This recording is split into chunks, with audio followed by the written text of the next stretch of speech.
अभी रात के करीब 12 बज रहे हैं।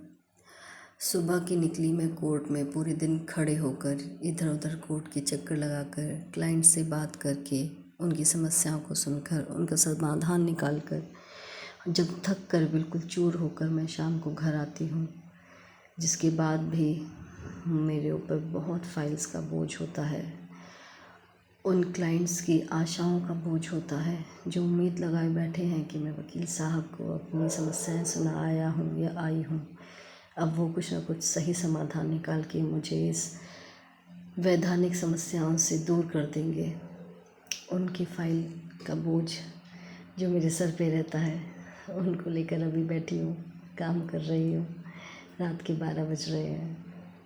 थकान है मुझ में, लेकिन एक उम्मीद है, एक हिम्मत है उन क्लाइंट्स की उम्मीदों की जो मुझे अपनी समस्याओं का समाधान देने के लिए अपनी फाइल्स देकर गए हैं। वही उम्मीद, वही हिम्मत मुझे रात को 12 बजे थकने के बाद भी काम करने पर दुगनी उम्मीद के साथ और उत्साह के साथ फिर से काम पर लग जाती हूँ।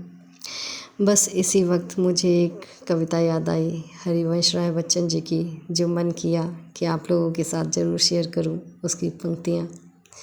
वो कविता यूँ है कि लहरों से डरकर नौका पार नहीं होती, कोशिश करने वालों की कभी हार नहीं होती। नन्ही चींटी जब दाना लेकर चलती है, नन्ही चींटी जब दाना लेकर चलती है, चढ़ती दीवारों पर 100 बार फिसलती है। मन का विश्वास रगों में साहस भरता है, चढ़कर गिरना गिरकर चढ़ना ना अखरता है। आखिर उसकी मेहनत बेकार नहीं होती, कोशिश करने वालों की कभी हार नहीं होती। डुबकियाँ सिंधु में गोताखोर लगाता है, जा जाकर खाली हाथ लौट कर आता है।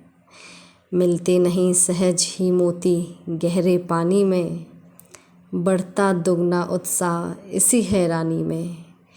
मुट्ठी उसकी खाली हर बार नहीं होती, कोशिश करने वालों की कभी हार नहीं होती। असफलता एक चुनौती है, इसे स्वीकार करो। असफलता एक चुनौती है, इसे स्वीकार करो। क्या कमी रह गई देखो और सुधार करो। जब तक ना सफल हो नींद चैन को त्यागो तुम, संघर्ष का मैदान छोड़कर मत भागो तुम। कुछ किए बिना ही जय जयकार नहीं होती, कोशिश करने वालों की कभी हार नहीं होती। कोशिश करने वालों की कभी हार नहीं होती। शुभ रात्रि।